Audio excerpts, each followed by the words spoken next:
My name is Hector Cruz. I'm a hairdresser now for 30 years, 46 years old, and I'm a cancer survivor of 8 years now. I had non-hodgkin's lymphoma. 8 years ago, I was doing chemo at 800 Howard Avenue. It was just this big room, red chairs, and you just pick a chair, you sit there, and you're just getting your chemo for however long it is. Through my journey of chemo and radiation, I discovered there was a need for hairdressers to volunteer with the Look Good, Feel Better American Cancer Society. I actually started with Barbara. She taught me how to knit while we were going through chemo. I was doing like 8 hours a day, and she was doing I think 6 or 7 hours a day. So you just come up with a little hobby. She taught me how to knit, and in return, I asked her to give me her wig so I can kind of, fix it for her. I restyled her wig.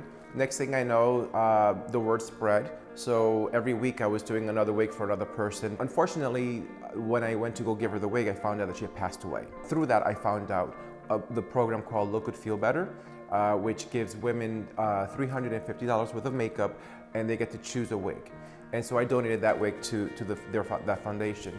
Once I got better, 2 years later, I became a volunteer because of Barbara, and I pretty much dedicate this because of her. She helped me out. I wasn't able to help her out because she passed away. So I figured through Look Good, Feel Better American Cancer Society, I heard that they needed hairdressers because there's not that many volunteers out there. I basically work with all the nurses and the oncologists and the doctors at Yale, at Smilo.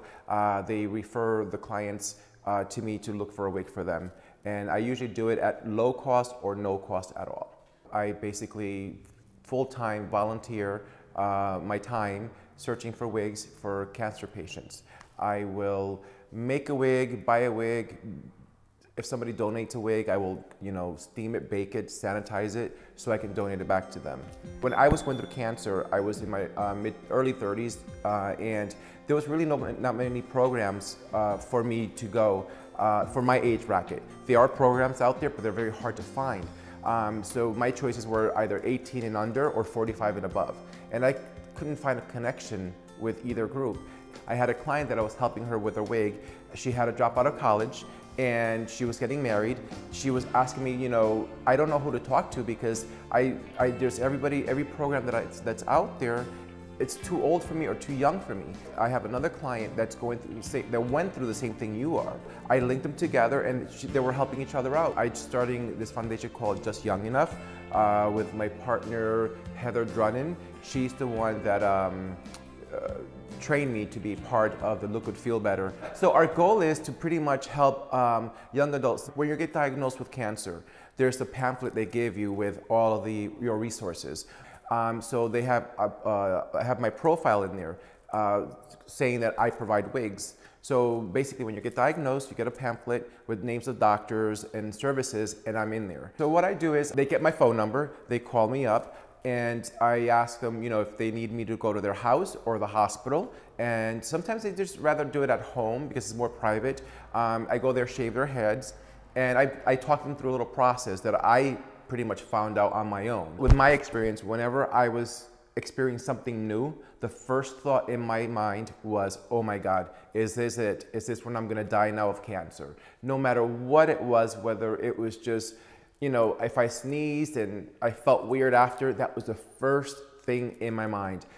For instance, every time I would walk into a grocery store, I would get so anxious and so tense that I would literally, it was 3 times that I had a seizure at the grocery store because of the fluorescent lighting and all the different shapes and colors of the groceries on the shelves started to play with your equilibrium. So you kind of it threw you off. So I try to tell clients my experiences and what happened to me to see if they can avoid some of those stress.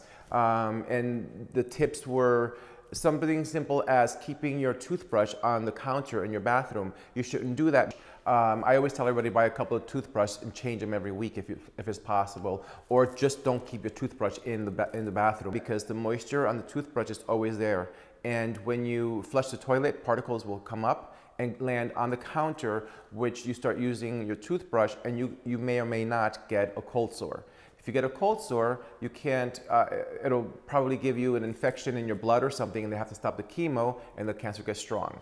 Another thing is that I tell everybody is that If you have a septic system, you have to be very careful because the chemo's in your system. Whenever you use the bathroom, it's going to go through the pipes, and the chemo kills all the bacteria that breaks down the material in the system.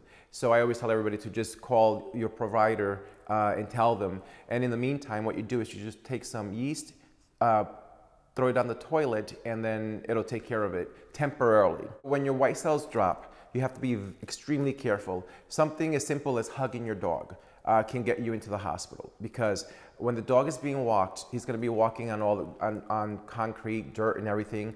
And the first thing a dog does when they meet another dog is they smell each other's butt. So for the average person, that doesn't matter. Now, when you have your chemo that's going on and your white cells are low, and you're going to go hug your dog, that dog has bacteria on his paws and in his nostril. The first thing you want to do when you don't feel good is either hug your child or hug your dog. And sometimes it's the same thing. And I ended up with some sort of weird bacteria because of that.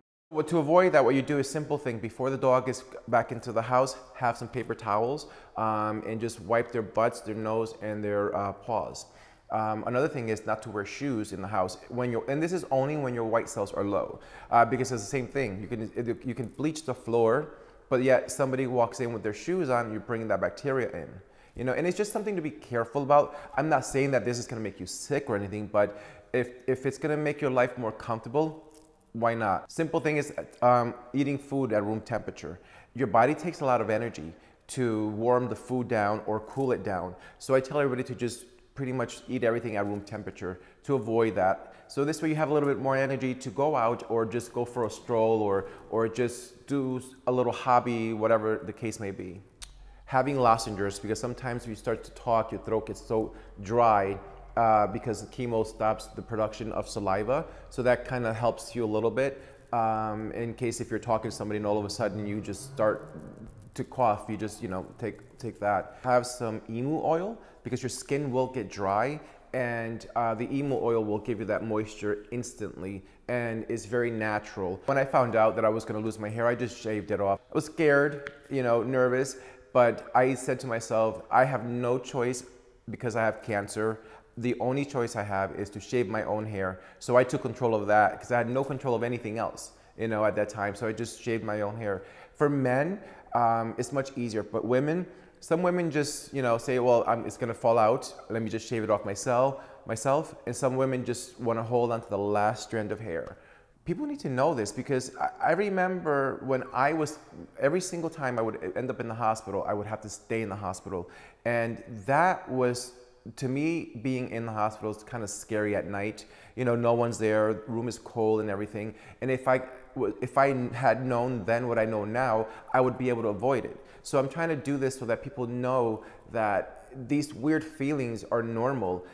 As I was doing people's wigs, they were saying, oh my God, I didn't feel good yesterday, but my friend told me I should be doing this, and it worked. So I kept a mental note of all the little tips from everybody from the past 8 years, and I've been putting it all together, and which led me to doing this video. Because when I see a client, I can just give them the link, and then anytime at their time, whenever they like to, whether it's at 2 o'clock in the morning or 3 o'clock in the afternoon, they can go on there and ask a question. I will answer it and read all the tips that I have been collecting for the past 8 years.